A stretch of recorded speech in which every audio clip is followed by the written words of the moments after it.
ಯಾವ ಮನುಷ್ಯನಿಗಿರಲ್ಲ ಅವಾಗ ಇವೆಲ್ಲ ಬರೋದು ಸಹಜ. ಸಂಪೂರ್ಣವಾದ ಜ್ಞಾನ ಗಳಿಸಿದರೆ ಯಾವುದಕ್ಕೂ ಅವಕಾಶ ಇರಲ್ಲ. ಅರಿವು ಹೇಳ್ತೀವಲ್ಲ, ನಾವು ತಿಳಿದ್ರೆ ಎಷ್ಟು ಅಂದಾಗ ಇವೆಲ್ಲ ಬರ್ತವೆ. ಪೂರ್ಣವಾದ ಜ್ಞಾನ ಸಂಪಾದನೆ ಮಾಡಬೇಕು ಮನುಷ್ಯ. ಅರಿವಿನ ಕೊರತೆ. ಈ ಕೆಲವು ರಾಜಕಾರಣಿಗಳು ಈ ಹಿಂದೂ ಧರ್ಮ ಇರ್ಬೋದು, ಸನಾತನ ಧರ್ಮ ಅದೊಂದು ರೋಗ ಇದ್ದಂಗೆ, ಕುಷ್ಠ ರೋಗ ಇದ್ದಂಗೆ, ಅದನ್ನು ನಿವಾರಣೆ ಮಾಡಬೇಕು, ಈ ಥರದ್ದೆಲ್ಲ ಸ್ಟೇಟ್ಮೆಂಟ್ಗಳನ್ನ ಕೊಡ್ತಾರೆ. ಹಿಂದೂ ಧರ್ಮನೇ ಇಲ್ಲ, ಅದಕ್ಕೆ ಅಪ್ಪ ಅಮ್ಮ ಯಾರು, ಅದು ಹೆಂಗೆ ಹುಟ್ಟುತ್ತೆ ಅಂತೇಳಿ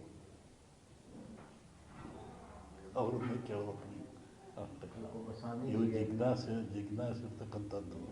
ನಾನು ಹೇಳಿದ್ದಲ್ಲ, ರೂಢಿ ಪದ್ಧತಿ ಸಂಪ್ರದಾಯ ಅಂತ ಇರ್ತದೆ. ಆ ಪ್ರಕಾರ ಆಯಾ ಧರ್ಮಗಳು ಆಯಾ ಜನಾಂಗ ಆ ದೇಶಗಳು ನಡೀತಾ ಇರ್ತವೆ. ಅದಕ್ಕೆ ಚ್ಯುತಿ ತರೋರು ಇದ್ದಾರೆ, ಚ್ಯುತಿ ತರದೇರು ಇದ್ದಾರೆ. ಈಗ ಟೆರರಿಸ್ಟ್ಗಳಿದ್ದಾರೆ, ಅವ್ರು ಅದೇ ಕೆಲಸ. ಅದು ಬೇಡ ಅಂತ ಹೇಳಿದ್ರು ಅದೇ ಕೆಲಸ ಅವರಿಗೆ. ಅವ್ರು ಬೇಡ ಅದು ಬಿಡೋದಿಲ್ಲ. ಅಂದರೆ ಅವರೆಲ್ಲ ಧರ್ಮ ವಿರೋಧಿಗಳು ಅಂತಲ್ಲ. ಆಯಾ ಧರ್ಮದ ವ್ಯಾಮೋಹ ಜಾಸ್ತಿ ಆದಾಗ ಸಂಕುಚಿತ ಭಾವನೆಯಲ್ಲಿ ಇವೆಲ್ಲ ವ್ಯಕ್ತಪಡಿಸ್ತಾರೆ. ಈಗ ಸನಾತನ ಧರ್ಮವನ್ನು ಸಾಂಕ್ರಾಮಿಕ ರೋಗಕ್ಕೆ ಕಂಪೇರ್ ಮಾಡ್ತಾರಲ್ಲ, ಈಗ ಎಷ್ಟರ ಮಟ್ಟಿಗೆ ಸರ್? ಅದೇ ಅವ್ರನ್ನೇ ಕೇಳಬೇಕು. ಒಬ್ಬ ಸ್ವಾಮೀಜಿಯಾಗಿ ಈಗ ಭಾರತ ಸನಾತನ ಧರ್ಮವನ್ನು ನಂಬ್ಕೊಂಡು ಬಂದವರು ನಾವೆಲ್ಲ ಓದ್ದವರು ಹಿಂದೂ ಧರ್ಮ ಅಂತೇಳಿ. ಒಬ್ಬ ಸ್ವಾಮೀಜಿಯಾಗಿ ತಮ್ಮ ನಿಲುವೇನಂತ ಕೇಳ್ತೀವಿ. ಆಯಾಯ ಧರ್ಮ ಯಾವುದು ಶಾಂತಿ ನೆಮ್ಮದಿ ಕೊಡ್ತದೆ ಅದು ಆಚರಣೆ ಭಾಳ ಮುಖ್ಯ. ಹುಟ್ಟಿದ ಧರ್ಮ ಅಂದರೆ ನೆಮ್ಮದಿ ಬೇಕು, ಶಾಂತಿ ಬೇಕು, ಮನುಷ್ಯನಿಗೆ ನಿಜವಾದ ಒಂದು ಜ್ಞಾನ ಮೂಡಿಸಬೇಕು. ಅದು ಸಿಕ್ಕಿನ ತೊಂದರೆ ಏನಿಲ್ಲ. ರಾಷ್ಟ್ರ ರಾಜಕಾರಣದಲ್ಲಿ ಕೆಲವೇ ತಿಂಗಳಲ್ಲಿ ಚುನಾವಣೆ ಬದಲಾವಣೆ ಆಗ್ಬೋದು. ಹೇಳಿದ್ದ ಅಲ್ಲೋಲ ಕಲ್ಲೋಲ ಆಗ್ತದೆ, ರಾಜಕೀಯ ಅಸ್ಥಿರ ಆಗ್ತದೆ. ಈ ಲೋಕಸಭಾ ಚುನಾವಣೆ ವೇಳೆನೇ ಆಗ್ತದೆ ಸ್ವಾಮೀಜಿ. ಈ ಸದ್ಯದ ಪರಿಸ್ಥಿತಿ ಮುಂದುವರಿಯೋದಲ್ಲ ಹಾಗಾದರೆ ಮುಂದಿನ ಲೋಕಸಭಾ ಚುನಾವಣೆ ನಂತರ ನೋಡ್ತೀವಿ.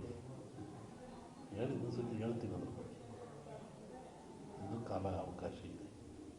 ಡಿಸೆಂಬರ್ ವೇಳೆಗೆ ಚುನಾವಣೆ ಬರ್ತದೆ. ನಾವು ವಾಪಸ್ಸು ಊರಿಗೆ ಹೋಗ್ಬೇಕು.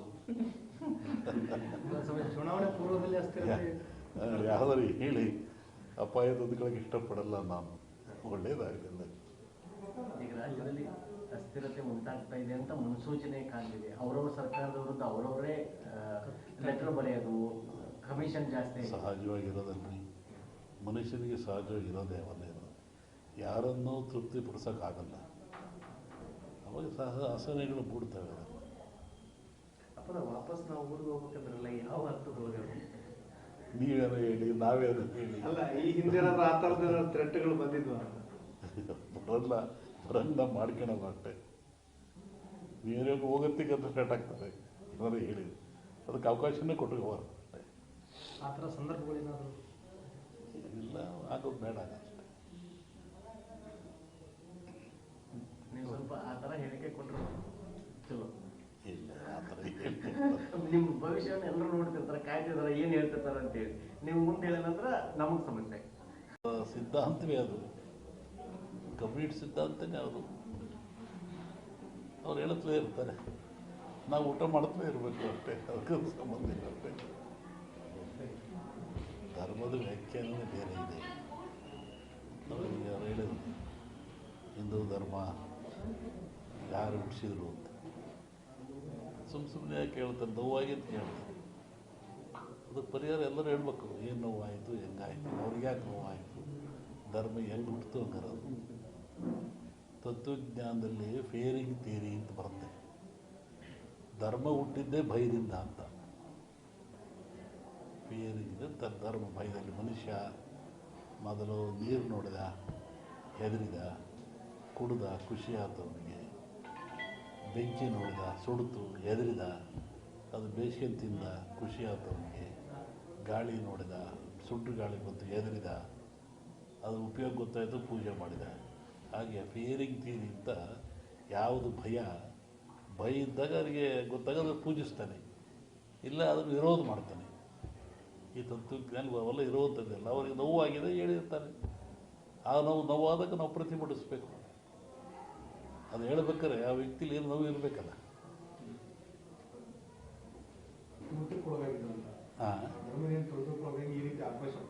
ತಿಳ್ಕೋಬೇಕು. ಅವ್ರಿಗೆ ನೋವಾದರೆ ಹಸಿದವನಿಗೆ ಗೊತ್ತು, ಉಂಡವನಿಗೆ ಗೊತ್ತಾಗಲ್ಲ. ಅದನ್ನು ಅವರೇ ಹೇಳ್ಬೇಕು, ಏನು ನೋವಾಯಿತು ನಿಮಗೆ, ಸಮಾಜಕ್ಕೆ ಹೇಳಿ. ಇಲ್ಲ ನಾವು ತಿಳ್ಕೋಬೇಕು, ಏನು ಹಿಂಗಾಗಿರ್ಬೋದಲ್ವೇ. 20 ದಿವಸ ಹಿಂದೆ ನಾನು ಧಾರವಾಡದಲ್ಲಿ ಹೇಳಿದ್ದೆ. ನಾನು ಈ ಥರ ಮಳೆ ಆಗುತ್ತೆ, ಭೂಮಿ ಕಂಪಿಸುತ್ತೆ, ಗುಡ್ಡಗಳು ಬೀಳ್ತವೆ, ಜನಗಳು ಸಾಯ್ತಾರೆ, ರೋಗ ರುಜಿನಗಳು ಹೆಚ್ಚಾಗ್ತವೆ. ಇದು ಇಂಡಿಯಾಕ್ಕಲ್ಲ, ಜಾಗತಿಕ ಮಟ್ಟದಲ್ಲಿ ಕೆಲವು ರಾಜ್ಯಗಳು ಮುಳುಗ್ತವೆ ಅಂತ ಹೇಳಿದ್ದಾನು. ಈಗ ಅದರ ಪ್ರಕಾರವಾಗಿ ನನ್ನ ಲೆಕ್ಕ ಇನ್ನೂ ಅಮಾವಾಸ್ಯೆವರೆಗೆ ಇರ್ತದೆ. ಅಮಾವಾಸ್ಯೆ ನಂತರ ಮತ್ತು ಬೇರೆ ಭಾಗದಲ್ಲಿ ಹೋಗ್ತದೆ ಅದು. ಒಟ್ಟಿಗೆ ಇದು ಕ್ರೋಧಿನಾಮ ಸಂವತ್ಸರ. ಕ್ರೋಧನ ಸಿಟ್ಟು ಅಂತ ನಮ್ಮ ಹಿಂದೂಗಳ ಪ್ರಕಾರವಾಗಿ. ಇದರಾಗ ಒಳ್ಳೆಯದು ಕೆಟ್ಟದಿದೆ. ಒಳ್ಳೆಯದಕ್ಕಿಂತ ಕೆಟ್ಟದೇ ಜಾಸ್ತಿ ಪ್ರಾಕೃತಿಕವಾಗಿ. ಹಾಗಾಗಿ ಪ್ರಾಕೃತಿಕ ದೋಷ ಇದು ಮುಂದುವರಿಯುತ್ತೆ. ನನ್ನ ಲೆಕ್ಕದಲ್ಲಿ ಅಮಾವಾಸ್ಯೆವರೆಗೂ ಒಂದು ಭಾಗದಲ್ಲಿ ಕಮ್ಮಿ ಆಗ್ತದೆ, ಅಮಾವಾಸ್ಯೆಗಳು ಮತ್ತೊಂದು ಭಾಗದಲ್ಲಿ ಜಾಸ್ತಿ ಆಗ್ತದೆ. ಇದು ಇಂಡಿಯಾಗೆ ಅಂತಲ್ಲ, ಆಲ್ ಓವರ್ ವರ್ಲ್ಡ್ ಹೇಳ್ತಿರೋದು ನಾನು. ಹೇಳಿದ್ನಲ್ಲ, ಜಲಕಂಟಕ ಇದೆ, ಎಲ್ಲ ಡ್ಯಾಮ್ಗಳು ತುಂಬ್ತವೆ ಅಂತ ಹೇಳಿದ್ದೆ ನಾನು. ಇದೆಲ್ಲ ನಡೆದಲ್ಲಿ ಹೇಳಿದ 20 ದಿವಸ ಧಾರವಾಡದಲ್ಲಿ ಹೇಳಿದ್ದು ನಾನು. ಇದು ನಡೆದಿರೋದೆಲ್ಲ ಅದೇ ಅನಿಷ್ಟ ಜಾಸ್ತಿ. ಆಮೇಲೆ ಕರ್ನಾಟಕ ಪೊಲಿಟಿಕ್ಸು. ಒಬ್ಬ ಸನ್ಯಾಸಿ ತಪಸ್ಸಿ ಕೂತಿದ್ದಂತೆ. ಒಬ್ಬ ಬೇಡ ಒಂದು ಜಿಂಕೆ ಬಂದಂತೆ ಕೊಲ್ಲಕ್ಕೆ ಅಂತ. ಅವನ ಮುಂದೆ ಹೋಯ್ತಂಥದ್ದು ಜಿಂಕೆ. ಅವನು ಬೇಡ ಬಂದ, ಏನು ಸ್ವಾಮಿ ಇಲ್ಲಿ ಜಿಂಕೆ ಓತ ಅಂತ ಕೇಳಿದ. ಇವನು ಹೇಳಿ ಕೇಳಿ ಸನ್ಯಾಸಿ ಅವನಂದ, ಈ ಓತು ಅಂತ ಹೇಳಿಬಿಟ್ರೆ ಕೊಂದು ಬಿಡ್ತಾನೆ. ಆ ಕೊಂದು ಪಾಪ ನನಗೆ ಬಂದುಬಿಡುತ್ತೆ.